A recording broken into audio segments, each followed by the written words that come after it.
منفی سوچتا ہے نا, منفی یہ کیوں ہے, جیسے فسادی کچھ مرد فسادی ہوتے ہیں گھروں میں, کچھ فسادی عورتیں, دفتروں میں مرد ہوتے ہیں کچھ فسادی, آپ نے دیکھا ہوگا جہاں بھیجو گے وہ سارا سسٹم تباہ کر دیں گے, غیبتیں کر کر کے یہ کیوں ہو رہا ہے, یہ میرے بعد آیا تھا, اس کی تنخواہ زیادہ کیوں ہے, میں 10 سال سے جھک مار رہا ہوں, ابے اس کی تنخواہ اس لیے زیادہ ہے, کم بخت اس کی تو میٹرک پاس ہے اور یہ پی ایچ ڈی کر کے آیا ہے اس لیے زیادہ ہے. یار یہ غلط ہو رہا ہے, یہ میں اتنے عرصے سے باس کی جو ہے نا وہ چمچا گیری کر رہا ہوں, اور یہ دیکھو یہ دفتروں میں ایسے فساد, مسجدوں میں بھی ہوتے ہیں, یہ کیا ہو رہا ہے, یہ کلر ہے 20 سال سے اس مسجد میں آ رہے ہیں, ایئر کنڈیشن نہیں ہے, چندہ 5 روپے کا بھی نہیں دیا ہوگا انہوں نے. تو ہوتے ہیں ہر جگہ فسادی لوگ ہوتے ہیں, منفی گھروں میں تو بہت ہوتے ہیں لڑوانے والے, یہ میاں بیوی کو لڑواتے ہیں, ساس بہو کو لڑواتے ہیں.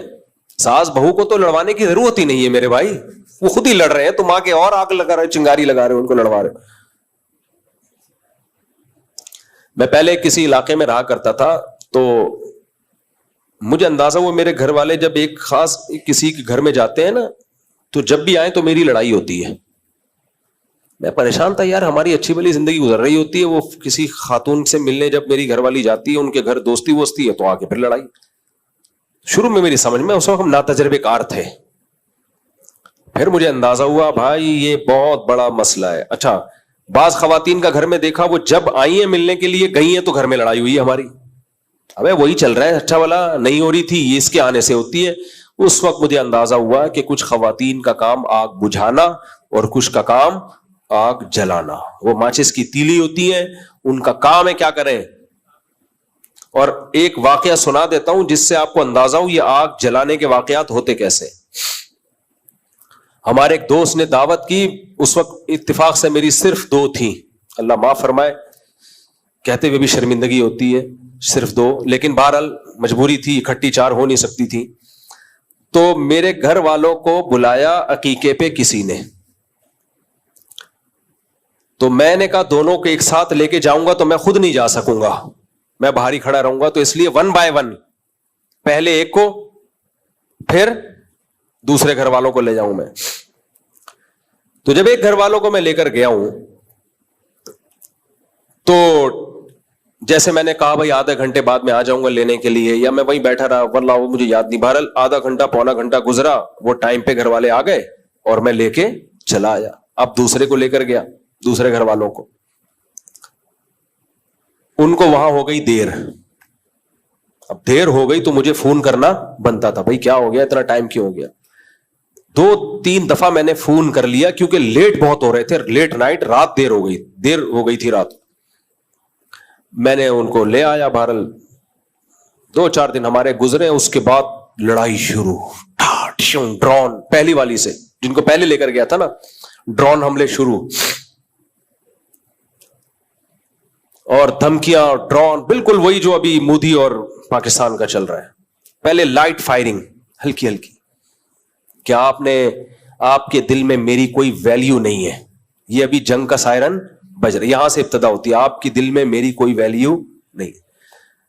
کیوں ویلیو نہیں ہے, میں گھر کا کرایہ دے رہا ہوں, بچوں کی فیسیں دے رہا ہوں, ٹائم دے رہا ہوں, اور ویلیو کسے کہتے ہیں نا.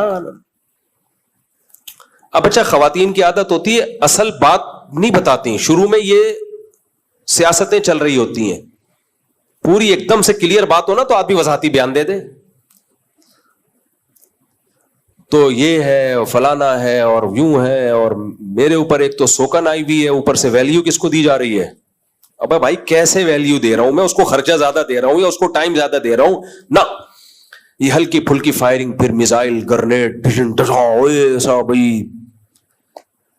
جب اس کی ڈیپ میں گیا تو پتا یہ چلا کہ جنہوں نے گھر میں دعوت کی تھی نا عقیقے کی, ان کی خواتین کا کہیں بعد میں رابطہ ہوا پہلے گھر والوں سے, اور ان کی خواتین نے ہمارے پہلے گھر والوں کو کہا کہ جب آپ آ کے بیٹھی تھی مفتی صاحب کا ایک فون بھی نہیں آیا, جب دوسری آئی تھی کم سے کم 5-6 کالیں کی ہیں, اتنی فکر ہے. میں نے کہا میرا پروگرام اڑ گیا, حالانکہ وہ ضرورت کی بنیاد پہ کی تھی, دیر ہو گئی تھی, تو دیر ہوتی تو ان کو 10 کالیں کر لیتا میں. اب کیا وضاحتی بیانات، میں ٹائم تھوڑا بتاؤں کہ دیکھو اتنے بج کے اتنے منٹ پہ وہ گئے تھے اور لیٹ ہو گیا، بہرحال وہ وضاحت پھر یہ ثابت کرنے کے لیے کہ نہیں بھائی آپ کی ویلیو بہت زیادہ ہے، کتنا خرچہ ہوا میرا، کتنا ٹائم لگا. لیکن پھر بھی وہ بات تھوڑی ہوتی ہے، ایک دفعہ بدگمانی پھیل جائے تو بہت مشکل ہے. مجھے خیال ہوا جن کے گھر گئے تھے ان کو کیا ضرورت تھی بتانے کی کہ اتنی کالیں اور اتنی کالیں اور ایسا ہوا، کیا ضرورت تھی یار، یہ ہر رپورٹ پیش کرنے کی ضرورت نہیں ہوتی. اور بھی اس طرح کے بہت واقعات ہیں میرے پاس. کبھی اپنی خوشبو لگا کے آئیں، اکیلے بیٹھے آپ انڈیا پاکستان کی جنگ کو بھول جاؤ گے. آپ خوشبو لگا کے آئیں. خوشبو اس لیے کہہ رہا ہوں کہ گرمی میں پسینہ آج کل بہت نکل رہا ہے، تو ایسے ہی آ کے چپکتے ہیں نا تو مجھے تھوڑی سی تکلیف محسوس ہوتی ہے.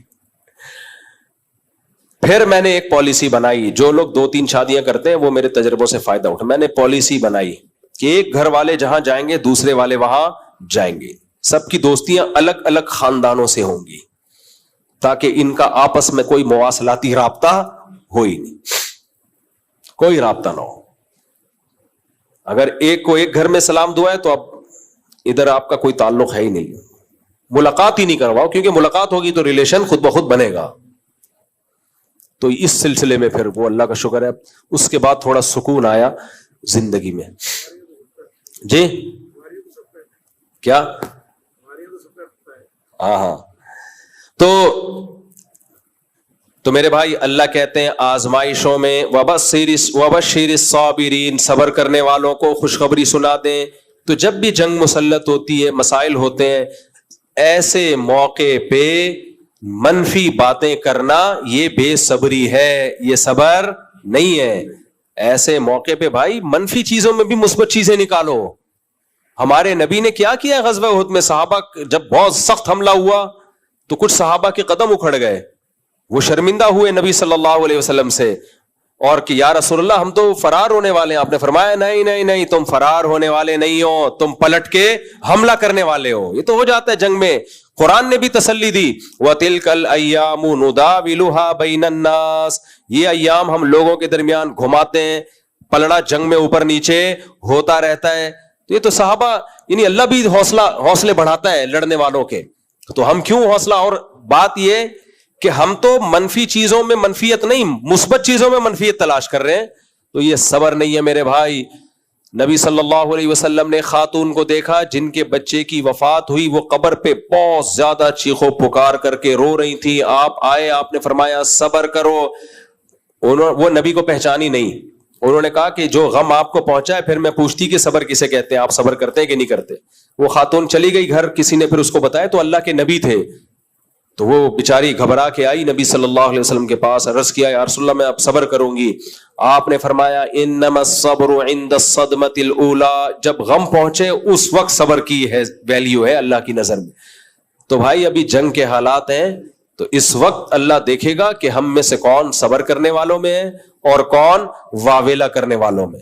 تو الٹی الٹی باتیں پھیلا کے دشمن کو ہنسنے کا موقع مت دیں. اللہ تعالی ہمارے ملک کی بھی حفاظت فرمائے، اور مودی سرکار کو جو دماغ کی کھوپڑی گھومی ہوئی ہے اس کو بھی اللہ ہمارے ذریعے سے سیٹ فرما. جب بھی الیکشن ہونے والے ہوتے ہیں تو سرکار اس طرح کی کچھ حرکتیں